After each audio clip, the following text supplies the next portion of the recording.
తర్వాత ఒక రష్యన్ మహిళ, ఆవిడ పేరేంటి, లిదియా లక్ష్మి గారు మనకి స్పందించడం జరిగింది. ఆవిడే అడుగుతున్నారు. ఆవిడ మొత్తం హిందూ దేవాలయాల మీద, హిందూ సంస్కృతి మీద ఆవిడ చాలా రీసెర్చ్ చేస్తున్నారు. ప్రస్తుతం థాయిలాండ్లో ఉన్నట్టున్నారు ఆవిడ అంటే స్వచ్ఛమైన భారతీయురాల్లాగా తయారయ్యి ఆవిడ అన్ని గుళ్ళు అవన్నీ వాటి మీద రీసెర్చ్ చేస్తున్నారు. ఆవిడే అన్నారు, అసలు అన్వేష్ లాంటి వాళ్ళ వీడియోస్లో ఉండే కంటెంట్ ఏంటి, దేనికి ఉపయోగపడుతుంది, ప్రాస్టిట్యూట్స్ గురించి లేకపోతే ఇలాంటివి మాట్లాడతాడు అతను. ఇప్పుడు ప్రాస్టిట్యూట్స్ ఉంటారండి ఎక్కడైనా, ఉన్నప్పుడు వాళ్ళని నువ్వేమైనా ఉద్ధరిస్తున్నావా వెళ్ళి? మనం అడుగుతున్నది అది. వాళ్ళ కోసం ఏమైనా వాళ్ళ హక్కుల కోసం పోరాటం చేస్తే అప్పుడు అన్వేష్ లాంటి వాళ్ళు మాట్లాడచ్చు. అక్కడ ఇంతమంది ఉన్నారు అంతమంది ఉన్నారంటే మీలాంటి వాళ్ళ వల్లే అంతమంది ప్రాస్టిట్యూట్స్ తయారవుతారు.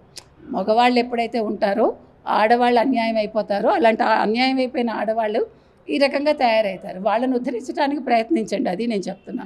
కాబట్టి అన్వేష్ లాంటి వాళ్ళ వీడియోలు చూడటం కంటే మీరు ఇంకా చాలా మంచి పనులు చేయొచ్చు లోకల్లో. ఎక్కువ మనమేమి అంటే మన మించేం చేయక్కర్లేదు, నేను అది చెప్పేది. ఏది ఏమైనా మంచి చెడుల మధ్య రేఖ ఎవడైనా కూడా బేరీజ్ వేసుకోవాలనే చెప్తాను, అంతే.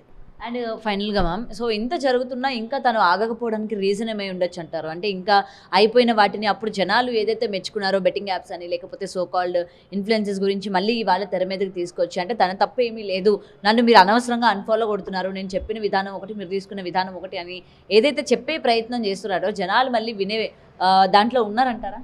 అది వాళ్ళు ఆలోచించుకోవాలండి. ఇప్పుడు మళ్ళీ నువ్వెందుకు నీ మంచితనం చూపించుకోవాలని ప్రయత్నిస్తున్నావు అంటే భయపడ్డావు, నువ్వు అరెస్ట్ అవుతానే భయంతో ఈ రకంగా మాట్లాడుతున్నావు. కాబట్టి ప్రజలు ఇక్కడ కొంచెం అప్రమత్తంగా ఉండాలండి.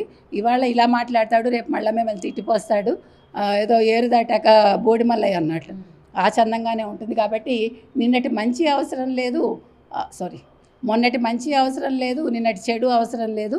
మీరు వదిలేయటం నేర్చుకోండి, ఇలాంటి వాళ్ళని పట్టుకోక్కర్లేదు. చట్టం తన పని తాను చేసుకెళ్తుంది.